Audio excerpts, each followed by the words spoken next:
Edmund Kemper was born into a deeply dysfunctional household. His parents, Clarnell Strandberg and Edmund Kemper Jr., had a turbulent relationship. Clarnell was described as emotionally abusive, controlling, and verbally demeaning, particularly toward Ed. She reportedly told him no woman would ever love him. His father, a World War II veteran and nuclear weapons tester, abandoned the family when Ed was 9 years old. From a young age, Kemper exhibited disturbing behavior.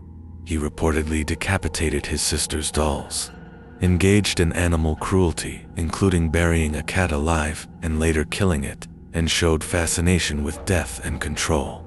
These early signs are now recognized as indicators of serious psychological disturbance. At age 10, he was already fantasizing about killing. His IQ was measured at 145 to 150, indicating above-average intelligence, but emotionally, he was volatile and disturbed. First murders at age 15. At age 15, in 1964, Kemper ran away from his mother's house in Montana to live with his paternal grandparents in rural North Fork, California. However, the environment was tense and strained. On August 27, 1964, after an argument, Kemper shot his grandmother, Maud, in the kitchen with a rifle his grandfather had given him. Moments later, when his grandfather, Edmund Sr., returned home, Kemper shot him as well. He later stated he didn't want his grandfather to see his wife dead. He then called his mother, who instructed him to call the police. Kemper turned himself in calmly.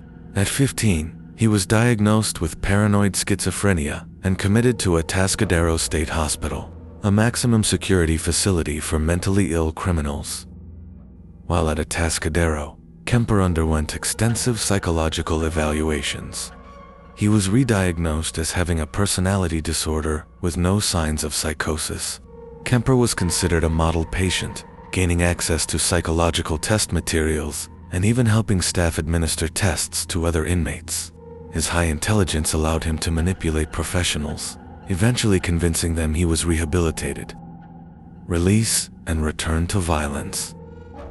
In 1969, at age 21, Kemper was released from Atascadero into the care of his mother, who was then living in Aptos, California, near Santa Cruz.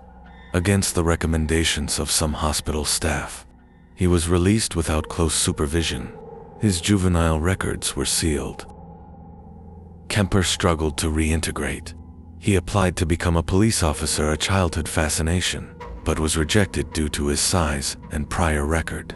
Nonetheless, he frequented local police bars and befriended officers, earning the nickname Big Ed. His mother, now working at the University of California, Santa Cruz, continued to belittle and emotionally abuse him. Their toxic relationship festered, and Kemper began harboring violent thoughts once again. The co-ed killings from 1972 to 1973. Between May 1972 and April 1973, Kemper murdered 6 female college students, his mother, and her friend.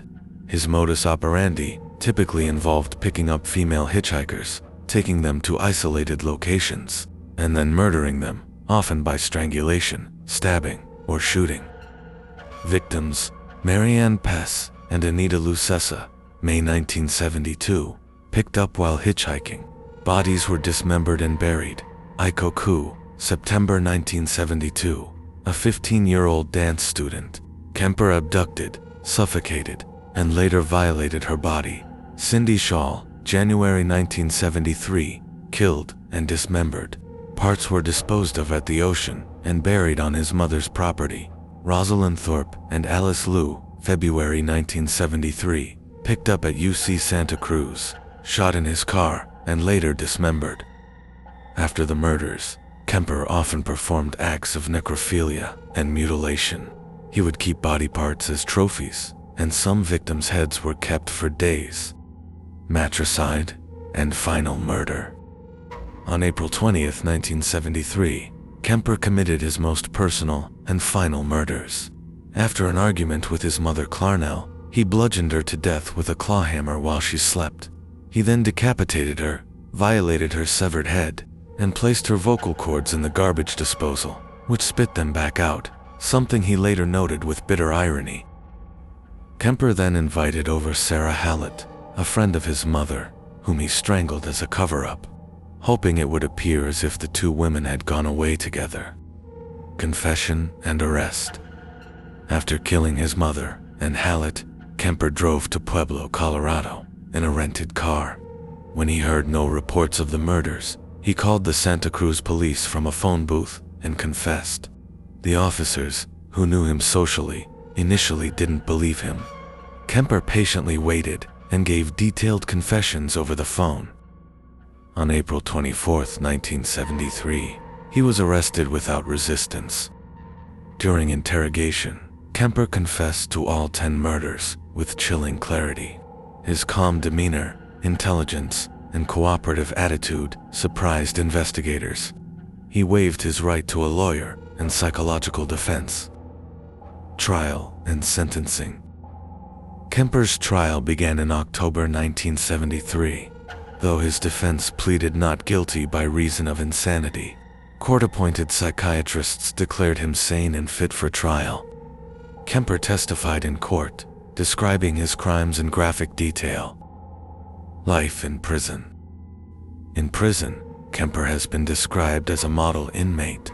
He has participated in audiobook programs for the blind, recording over 600 books. He has also cooperated in numerous psychological studies, helping the FBI's behavioral science unit better understand serial killers. Though eligible for parole several times, Kemper has waived his right to parole hearings multiple times, stating he is not fit for release. His most recent hearing was in 2017, and he has indicated he does not wish to be released. Psychological profile and legacy. Ed Kemper is one of the most extensively studied serial killers.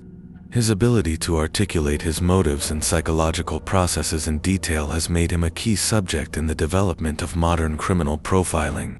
He displayed signs of antisocial personality disorder, narcissism, and sexual sadism, though he was legally sane. The FBI used interviews with Kemper to build early offender profiles for other cases. He is referenced in criminal psychology, literature, and media, most notably in the Netflix series Mindhunter, where actor Cameron Britton portrayed him with chilling accuracy. Conclusion. Edmund Kemper's case is both horrifying and deeply instructive. His story is not one of mystery or evasion, but of a man who, despite obvious red flags and early violence, was released too early and went on to commit terrible crimes. His intelligence, self-awareness, and willingness to speak about his actions provide rare insight into the mind of a serial killer, but they do not excuse the brutal and senseless nature of his crimes. He remains incarcerated, serving life without the possibility of parole, a grim reminder of how unchecked violence and psychological trauma can manifest in catastrophic ways.